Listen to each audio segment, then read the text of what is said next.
జిల్లాలో అతి ప్రతిష్టాత్మకంగా జరగాల్సినటువంటి పుష్కరాల కార్యక్రమం ఏదైతే ఉందో ఈ పుష్కరాలకి వైఎస్ఆర్ ఫౌండేషన్ తరఫున అంటే వైఎస్ రాజశేఖర రెడ్డి గారి ఫౌండేషన్ ఏదైతే రాష్ట్రవ్యాప్తంగా పనిచేస్తుందో వివిధ సహాయ కార్యక్రమాల్లో అందులో భాగంగా రేపు రోజు 14 నుంచి వచ్చేటటువంటి యాత్రికులకి ఉచితంగా వైద్య సౌకర్యం మెడికల్ క్యాంప్స్ నిర్వహించడం జరుగుతుంది. అలాగే ఇవాళ రాజమండ్రి యొక్క పరిస్థితి చూస్తే వచ్చేటటువంటి ప్రభుత్వం ఏదైతే ఏర్పాటు చేసిందో కనీసం మంచినీటి సౌకర్యం కూడా సక్రమంగా ఏర్పాటు చేయనటువంటి పరిస్థితి ఉంది.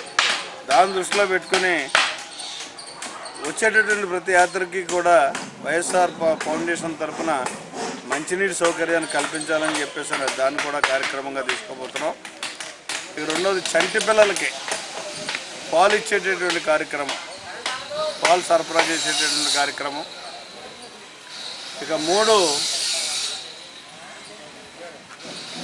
ప్రచార కేంద్రాలు, ఎక్కడ ఏ వసతులు ఉంటాయి, ఏ రకంగా వాళ్ళు ఏ ఘాట్కి వెళ్తే ఖాళీగా ఉంది ఏంటి అన్నది ప్రచార కేంద్రాలు కూడా ఏర్పాటు చేయడం జరుగుతుంది.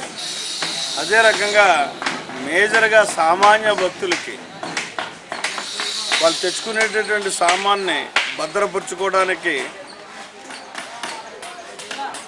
క్లాక్ రూమ్స్ కూడా ఏర్పాటు చేస్తున్నాం. ఈ క్లాక్ రూమ్స్లో వైఎస్ఆర్ ఫౌండేషన్ తరఫున ఏర్పాటు చేయడం జరుగుతుంది. ఈ క్లాక్ రూమ్స్ కూడా వాళ్ళకు తాళం ఇవ్వడం, అక్కడ నిర్వాహకులకి వైఎస్ఆర్ ఫౌండేషన్ నిర్వాహకుల దగ్గర ఒక తాళం ఉండడం, వాళ్ళు పెట్టుకున్నటువంటి సామాన్య భద్రతగా వాళ్ళు వచ్చి తీసుకుని వెళ్ళే వరకు కూడా బాధ్యత వైఎస్ఆర్ ఫౌండేషన్ తీసుకుంటుంది.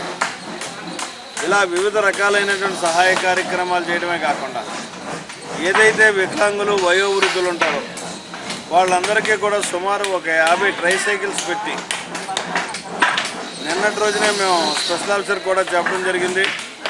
ఒక సామాన్య భక్తులకు వెళ్ళేటటువంటి పుష్కర్ ఘాట్లోని కోట్లింగాల ఘాట్లోని కూడా ఒక సెపరేట్గా వయోవృద్ధులకి వికలాంగులకి వదిలేయండి, వాటిల్లో ట్రైసైకిల్ మీద వాళ్ళని పట్టుకుని తీసుకెళ్ళి స్నానాలు చేయించి తీసుకొచ్చేటటువంటి బాధ్యతని వైఎస్ఆర్ ఫౌండేషన్ తీసుకుంటుంది అని చెప్పేసి చెప్పడం జరిగింది. ఆ కార్యక్రమాన్ని కూడా పెడతాం. ఇలా వివిధ రకాలైనటువంటి సహాయ కార్యక్రమాలు పెడుతూ పుష్కరంలో ఒక ప్రధాన ప్రతిపక్షంగా అసలు పార్టీ పరంగానే మేము చేయాలని అనుకున్నాం. అయితే ఇది పార్టీ ముద్ర వేసుకోవడం అన్నది అంత సమంజసం కాదు కాబట్టి ఆ దివంగత నేత వైఎస్ రాజశేఖర రెడ్డి పేరు మీద ఏర్పడినటువంటి వైఎస్ఆర్ ఫౌండేషన్ ద్వారా ఈ కార్యక్రమాలన్నింటినీ కూడా